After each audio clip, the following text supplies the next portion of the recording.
नमस्कार दोस्तों, मैं हूं अनिल। आपका स्वागत है हमारे यूट्यूब चैनल गुरुजी स्टडी अड्डा में। आज हम बीएड प्रथम वर्ष सेकंड सेमेस्टर में द्वितीय प्रश्न पत्र शैक्षिक तकनीकी तथा सूचना एवं संप्रेषण तकनीकी education technology and information communication technology ICT में अतिलघु उत्तरीय प्रश्न very short answer type question के बारे में अध्ययन करेंगे।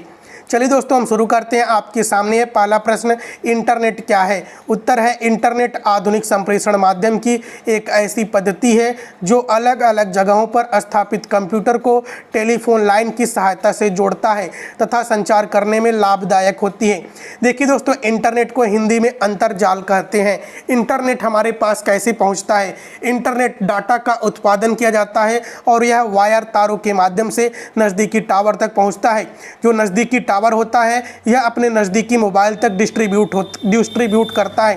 देखिए दोस्तों, जो इंटरनेट होता है यह सैटेलाइट के माध्यम से नहीं जाता है बल्कि वायर के माध्यम से एक दूसरे स्थान पर वह जाता है और प्रत्येक स्थान पर वायर बिछे होते हैं। देखिए दोस्तों, यहाँ से लेकर कोई भी देश हुआ, चाहे अमेरिका हुआ, चाहे रूस, फ्रांस, इजराइल, अमेरिका, रूस, फ्रांस, ब्रिटेन, इजराइल, कोई भी देश हुआ, हर एक देश तक इंटरनेट के वायर बिछे होते हैं, एक दूसरे से कनेक्ट होते हैं। दोस्तों, समुद्री मार्ग में भी इंटरनेट के मोटे मोटे वायर बिछे होते हैं जो एक साथ न जाने कितना गीगाबाइट एक साथ डाटा का आदान प्रदान करते हैं। और दोस्तों, समुद्रों में यह वायर टूटते रहते हैं, इसकी मरम्मत होती रहती है। अगला प्रश्न आपके सामने, कंप्यूटर वायरस क्या है? उत्तर है कंप्यूटर वायरस वास्तव में वह प्रोग्राम है जो अवांछित रूप से कंप्यूटर के सॉफ्टवेयर में घुसकर छेड़छाड़ करता है और क्रिया प्रणाली को प्रभावित करता है। कंप्यूटर वायरस शब्द 1949 में तब अपने अस्तित्व में आया जब हंगरी के वैज्ञानिक जॉन वान न्यूमैन ने अपनी पुस्तक theory of self reproducing automata प्रस्तुत की। देखिए दोस्तों, जो कंप्यूटर वायरस होता है यह कंप्यूटर में घुसकर उसके फाइल्स को वह छेड़छाड़ करता है, उसके फाइल्स को नष्ट करता है। अगला प्रश्न है, कंप्यूटर वायरस के प्रकार बताइए। उत्तर है कंप्यूटर वायरस के निम्नलिखित प्रकार हैं। पहला है रेजिडेंट वायरस। जो रेजिडेंट वायरस है यह अस्थायी वायरस होता है जो रैम को नष्ट करता है। दोस्तों, जब रेजिडेंट वायरस रैम को नष्ट करता है तो मोबाइल चलना बंद कर देता है, मोबाइल रुक जाती है। दूसरा है माइक्रो वायरस। यह वायरस किसी विशिष्ट प्रोग्राम को अकेले चलने देने में कठिनाई उत्पन्न करता है। दोस्तों, जो माइक्रो वायरस होता है यह किसी एक सॉफ्टवेयर किसी एक एप्लीकेशन को चलाने में कठिनाई उत्पन्न करता है। अगला प्रश्न है, www क्या है? उत्तर है www का पूरा नाम वर्ल्ड वाइड वेब है। यह एक ऐसी एप्लीकेशन अथवा व्यवस्था है जिसके द्वारा इंटरनेट के किसी सर्वर में संग्रह जानकारी को एक क्वांट कंप्यूटर से देखा जा सकता है। www हाइपरटेक्स्ट पर आधारित डिस्ट्रीब्यूटेड इंफॉर्मेशन सिस्टम है जिसके द्वारा छात्र छात्राओं को इंटरनेट की सहायता से असंख्य जानकारी उपलब्ध कराता है। अगला प्रश्न है, MS ऑफिस क्या है?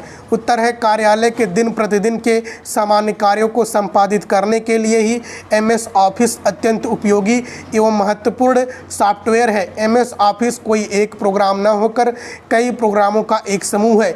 इसे टूल बार के किसी हिस्से पर डबल क्लिक करके हम उसे खोल सकते हैं या MS ऑफिस मेनू को खोल सकते हैं। देखिए दोस्तों, जो MS ऑफिस होता है यह कार्यालय में इसका प्रयोग किया जाता है और दिन प्रतिदिन के हिसाब किताब रखने में इसका प्रयोग किया जाता है। अगला प्रश्न आपके सामने, MS वर्ड किसे कहते हैं? देखिए दोस्तों, उत्तर है MS वर्ड का अर्थ माइक्रोसॉफ्ट वर्ड से है जो माइक्रोसॉफ्ट कॉरपोरेशन द्वारा विकसित एक वर्ड प्रोसेसिंग पैकेज है। इसमें परंपरागत मेन्यूओं के साथ ही टूल बारों की सुविधा भी उपलब्ध है, जैसे कॉपी करना, काटना, जोड़ना, खोजना एवं बदलना, फॉन्ट एवं स्पेसिंग तथा यहाँ पर दोस्तों ग्रामर हो जाएगा, ग्रामर की जांच करना। दोस्तों, जो MS वर्ड होता है यह भी माइक्रोसॉफ्ट का ही एक प्रोग्राम है। इसका उपयोग लंबे लंबे ईज़े लिखने में तथा असाइनमेंट वर्क तैयार करने में किया जाता है। लंबे लंबे पैराग्राफ लिखने में, उपन्यास लिखने में, कहानी लिखने में, निबंध लिखने में, असाइनमेंट वर्क करने में MS वर्ड का प्रयोग किया जाता है। अगला प्रश्न आपके सामने, MS एक्सेल क्या है? उत्तर है MS एक्सेल एक इलेक्ट्रॉनिक स्प्रेडशीट्स है जो सांख्यिकी गणना करने तथा चार्ट बनाने में सहायता देता है। जिन लोगों की संख्या का विश्लेषण, रिकॉर्ड तथा सूचनाएं व्यवस्थित करने की आवश्यकता होती है वे लोग MS एक्सेल का प्रयोग करते हैं। इसका प्रयोग शैक्षिक प्रशासन में किया जाता है। दोस्तों, MS MS एक्सेल का प्रयोग शैक्षिक प्रशासन में किया जाता है। मार्कशीट तैयार करने में अधिकतर MS एक्सेल का प्रयोग किया जाता है। हिसाब किताब करने में MS एक्सेल का प्रयोग किया जाता है। फीस का इंफॉर्मेशन रखने में MS एक्सेल का प्रयोग किया जाता है। अगला प्रश्न है आपके सामने, MS एक्सेस किसे कहते हैं। अब दोस्तों एक्सेस की बात कर रहा है। MS एक्सेस MS ऑफिस का ही एक अनुप्रयोग है जिसके द्वारा डाटाबेस के विभिन्न अनुप्रयोगों को संचालित किया जाता है। यह मुख्यतः डाटाबेस मैनेजमेंट सिस्टम है जिसका प्रयोग संस्थाओं में किया जाता है एवं सभी कर्मचारी का लेखा जोखा रखा जाता है। इसे DBMS कहा जाता है। इसका उपयोग कार्ड को खोजने तथा व्यवस्थित करना है। दोस्तों जो MS एक्सेस है यह MS ऑफिस का ही एक भाग होता है जिसका उपयोग कर्मचारी के लेखा जोखा रखने के कार्यक्रम में किया जाता है। अगला प्रश्न है आपके सामने, पावर पॉइंट क्या है। उत्तर है माइक्रोसॉफ्ट कंपनी ने कई महत्वपूर्ण तथा उपयोगी सॉफ्टवेयर दिए हैं। इसी कड़ी में माइक्रोसॉफ्ट पावर पॉइंट का नाम सबसे प्रमुख है। इसे अब केवल पावर पॉइंट के नाम से जाना जाता है। यह वास्तविक रूप से MS ऑफिस का ही एक अंग है। सन 2000 से ही पावर पॉइंट XP आ गया है। अगला प्रश्न है, पेंट किसे कहते हैं। उत्तर है पेंट ब्रश कंप्यूटर की सबसे पुरानी एवं मुख्य चीज़ है। यह एक ऐसा प्रोग्राम है जिसे ज़्यादातर छोटे बच्चे इस्तेमाल करते हैं। इसमें कई प्रकार की चीज़ें होती हैं जैसे अनेक प्रकार के आकार, अनेक प्रकार के रंग, जिससे इंसान अपने हृदय में चल रही तस्वीरों को बाहर लाकर रख देता है। दोस्तों पेंट में आप चित्र बना सकते हैं, चित्रकारी कर सकते हैं, कोई आकृति का आप निर्माण कर सकते हैं। अगला प्रश्न है, ईमेल की उपयोगिता बताइए। दोस्तों ईमेल को इलेक्ट्रॉनिक मेल सिस्टम कहा जाता है। उत्तर है संदेश को तुरंत आदान प्रदान होता है। दोस्तों ईमेल के माध्यम से संदेश तुरंत भेजे जा सकते हैं और प्राप्त किए जा सकते हैं। दूसरा पॉइंट है विषय वस्तु के साथ तस्वीरें भी भेजे जा सकते हैं। ईमेल के माध्यम से आप अपने टेक्स्ट को भी भेज सकते हैं और तस्वीर को भी भेज सकते हैं। तीसरा पॉइंट है सुरक्षित वार्तालाप संभव है। अगला प्रश्न है HTML क्या है। उत्तर है HTML का पूरा नाम हाइपर टेक्स्ट मार्कअप लैंग्वेज है। यह एक कंप्यूटर प्रोग्रामिंग भाषा है जिसके द्वारा हाइपर टेक्स्ट पेज अथवा वेब पेज का निर्माण होता है। हाइपरमीडिया हाइपर टेक्स्ट की उन्नति तकनीकी है। इसमें टेक्स्ट के साथ ऑडियो तथा वीडियो डाटा का भी समावेश होता है। अगला प्रश्न है आउटपुट अथवा पर्दा किसे कहते हैं। उत्तर है जिसे हम छू सकते हैं, जिसे मतलब हाथ से छू सकते हैं। यह उपकरण हमें तैयार प्रोग्राम प्रदान करने में सहायक होते हैं, जैसे मॉनिटर हो गया, प्रिंटर हो गया, स्पीकर हो गया, माउस हो गया। यह सब क्या है, आउटपुट अथवा पर्दा डाटा है इत्यादि। अगला प्रश्न है सॉफ्टवेयर क्या है। उत्तर है यह कंप्यूटर का वह भाग है जिसके बिना हार्डवेयर उपकरण वगैर उपयोगिता के मात्र है, क्योंकि यदि उन्हें निर्देशित न किया जाए तो वह कोई पार्थ नाम ही नहीं देती। सॉफ्टवेयर को प्रोग्राम भी कहते हैं। देखिए दोस्तों जो हार्डवेयर है, हार्डवेयर को हम छू सकते हैं, महसूस कर सकते हैं। जो कंप्यूटर के स्क्रीन पर प्रदर्शित होते हैं वह क्या है, वह सॉफ्टवेयर है। मतलब देखिए जैसे कि हम मोबाइल लिए हाथ में, मोबाइल तो ठोस वस्तु है, यह क्या है, यह हार्डवेयर है। लेकिन हमारे मोबाइल पर जो स्क्रीन पर जो कुछ प्रदर्शित हो रहा है, जो यह लिख रहे हैं, हम गोल गोल घुमा रहे हैं, जो यह प्रदर्शित हो रहा है, यह क्या है, यह सॉफ्टवेयर है। अगला प्रश्न आपके सामने शैक्षिक तकनीकी की उपयोगिता लिखिए। उत्तर है पहला, शैक्षिक तकनीकी शिक्षण अधिगम प्रक्रिया को अधिक प्रभावशाली एवं सार्थक बनाने में योग देती है। दूसरा पॉइंट है शैक्षिक तकनीकी की सहायता से पत्राचार पाठ्यक्रम का प्रयोग शैक्षिक प्रगति में सफलतापूर्वक किया जा सकता है। उदाहरण स्वरूप देखिए दोस्तों, अभिक्रमित अनुदेशन की सहायता से पत्राचार पाठ्यक्रम को अधिक प्रभावशाली बनाया जा सकता है। अभिक्रमित अनुदेशन का मतलब होता है छोटे छोटे भागों में निर्देशन देना। आप देखें न्यूज़पेपर जो होता है, जो न्यूज़पेपर होता है उसमें छोटे छोटे पार्ट में घटनाओं का विवरण दिया जाता है।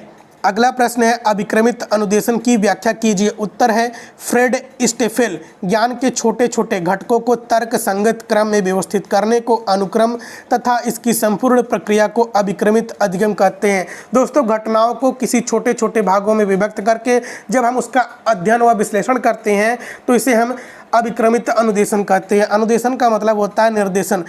एडगर फेल के शब्दों में अभिक्रमित अनुदेशन या अध्ययन पूर्व निर्धारित व्यवहार को सीखने को सुनिश्चित करने हेतु एक क्रमबद्ध पदानुपद स्वशिक्षण कार्यक्रम है। अगला प्रश्न है आपके सामने, शिक्षण व्यूहरचना से आप क्या समझते हैं? उत्तर है, शिक्षण के संबंध में व्यूहरचनाओं एवं नीतियों की व्याख्या करते हुए प्रोफेसर स्टोन्स एवं मैरिस कहते हैं, शिक्षण व्यूहरचना पाठ की एक सामान्यीकृत योजना है जिसमें छात्र के व्यवहार परिवर्तन की संरचना अनुवाद के उद्देश्यों के रूप में सम्मिलित होती है एवं व्यूहरचनाओं का प्रयोग करने के लिए आवश्यक युक्तियों की रूपरेखा सम्मिलित होती है। पाठ की नीति एक विकसित पाठ्यक्रम का ही एक भाग है। अगला प्रश्न है, शिक्षण के 3 प्रमुख चर क्या हैं? उत्तर है, शिक्षण के चर। शिक्षण प्रक्रिया में 3 चर हैं, शिक्षक, छात्र एवं पाठ्यवस्तु, जिसे हम त्रिमुखी प्रक्रिया कहते हैं। देखिए दोस्तों, शिक्षण प्रक्रिया जो होती है छात्र, शिक्षक और पाठ्यक्रम के बिना संभव नहीं होती है। जब तक पाठ्यक्रम नहीं होगा तो शिक्षक छात्र को पढ़ाएगा क्या? जब छात्र ही नहीं होंगे तो शिक्षक पढ़ाएगा किसे?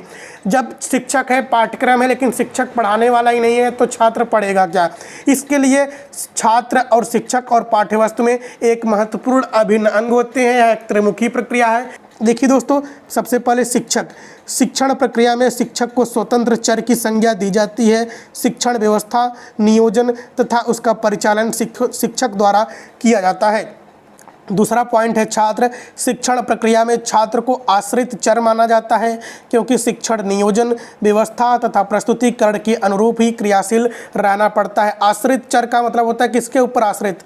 शिक्षक के ऊपर आश्रित। शिक्षक जो है वह क्या है? वह स्वतंत्र चर है, मतलब विषय वस्तु को पढ़ाने के लिए वह स्वतंत्र है, अपने अनुसार पढ़ाएगा। लेकिन जो छात्र होंगे वह क्या होंगे? वह आश्रित होंगे। आश्रित चर किसके ऊपर होंगे? शिक्षक के ऊपर होंगे। तीसरा पॉइंट है आपके सामने, पाठ्य वस्तु शिक्षण प्रविधियां। देखिए दोस्तों, इनको हस्तक्षेप चर की संज्ञा दी जाती है। शिक्षक तथा छात्र के मध्य अंतः प्रक्रिया का माध्यम शिक्षण विधि तथा शिक्षण सामग्री का स्वरूप उनकी अनुक्रियाओं में हस्तक्षेप करती है। दोस्तों, जो पाठ्यवस्तु होगी, जो शिक्षण प्रविधियां होंगी, यह हस्तक्षेप चर इसलिए मानी जाती हैं क्योंकि जो शिक्षक होता है वह पाठ्यवस्तु, पाठ्यक्रम और शिक्षण प्रविधियों के माध्यम से ही छात्र को शिक्षा देता है। अगला प्रश्न आपके सामने, हार्वर्ड के शिक्षण के मूल पदों को लिखिए। उत्तर है दोस्तों, हार्वर्ड ने शिक्षण प्रतिमान के प्रारूप का वर्णन 4 पक्षों में किया है। पहला है उद्देश्य, दूसरा है संरचना, तीसरा है सामाजिक प्रणाली, चौथा है मूल्यांकन प्रणाली। अगला प्रश्न आपके सामने, अभिरूपण शिक्षण क्या है? उत्तर है, अभिरूपण शिक्षण प्रशिक्षण की एक प्रविधि है। इस प्रविधि का प्रयोग शिक्षक व्यवहार में परिवर्तन लाने के लिए किया जाता है। इसे अनुकरणीय सामाजिक कौशल प्रशिक्षण भी कहा जाता है। अभिरूपण शिक्षण का प्रयोग कक्षा शिक्षण के अभ्यास से पहले किया जाता है। यह प्रविधि भूमिका अभिनय करने की प्रविधि है। अगला देखिए दोस्तों, टेनसे तथा अनविन ने इसे परिभाषित करते हुए कहा है, अभिरूपण कल्पना पर आधारित है। यह कृत्रिम रूप से निर्मित घटना है जो सत्य प्रतीत होती है, जिसके आधार पर घटना का प्रतिनिधित्व होता है। तो दोस्तों, वीडियो अच्छा लगा हो, चैनल पर पहली बार आए हैं तो सब्सक्राइब कर लीजिएगा, बेल आइकन प्रेस कर दीजिएगा, लाइक शेयर कर दीजिएगा।